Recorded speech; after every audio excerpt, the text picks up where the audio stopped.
I'm like this, yes. Another case where we say Peter Obi carry go to tribunal. That matter where Peter Obi carry go to tribunal. Now the issue of that $460,000 we look on for fit for America onto drug and narcotics and money laundering. Now so like this now so the tribunal the judge the rule of the matter today so he don't come back and tell say Peter Obi and Labour Party not get any evidence to prove and say not get evidence to prove say Tinubu was convicted in the US. That number one. Say on that issues again. The next one don't say Peter Obi and Labour Party not fit prove and say the $460K we were about for US say na criminal offense. Say no, they say not be criminal offense. I bet not fit speak English. Man, you already just given. Oh God, Nigeria. He said the presidential election petition court sitting in Abuja has dismissed the allegation that President Bola Tinubu was convicted in the United States of America, USA, on a drug trafficking related charge. The court, in its lead judgment in the joint petition that was filed by the Labour Party and its candidate, Mr. Peter Obi, held that evidence before it established that the $460,000 fine that was imposed on Tinubu in the US was a civil matter. It held that such fine did not translate to a criminal conviction that was capable of warranting Tinubu's disqualification from contesting the presidential election that held on February 25.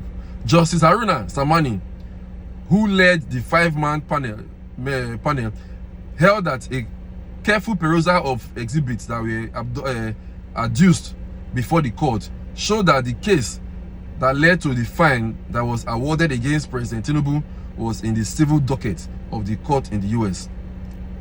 He held that, contrary to the contention of the petitioners, the case was a civil forfeiture proceeding against funds that were in the bank and not an action that was against Tinubu as a person.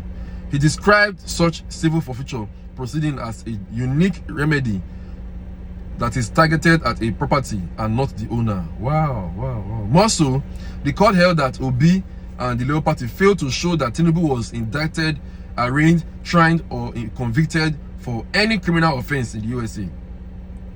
The court further noted that following a letter the Inspector General of Police wrote in 2003, the American Embassy confirmed that there was no criminal record against Tinubu in its centralized information center. It held that both the letter from the IGP and the response from the US Embassy were public documents that are admissible in evidence. The court maintained that the petitioners did not produce any evidence to establish that Tinubu was tried and convicted for an offense involving dishonesty. Besides, the court held that a period of 10 years had elapsed since the said fine was imposed against Tinubu, saying it therefore could not be a valid ground to seek his disqualification. It accordingly dismissed that leg of the petition the AP and Obi filed to nullify President Tinubu's election.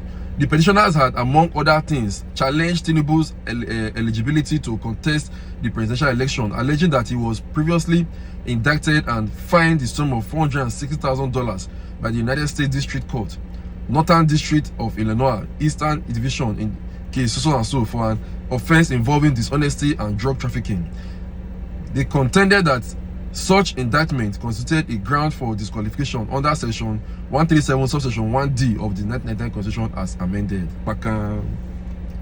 Nigeria, which way? Hey God. From then I see that they're going to say Tinubu's drug dealing for future is not a criminal indictment. I don't really talk that one just now. So they say not be criminal, they say na civil forfeiture. Say Peter Obi and Labour Party they not fit prove and say na criminal offense. Nah, wow. Oh. Now, if you go to the people that they call say I may hush puppy, may come and come contest 10 years time, will say they go support and since they say after once 10 years pass, your sins are forgiven, you not be thief again. Anyway, just start go for everything.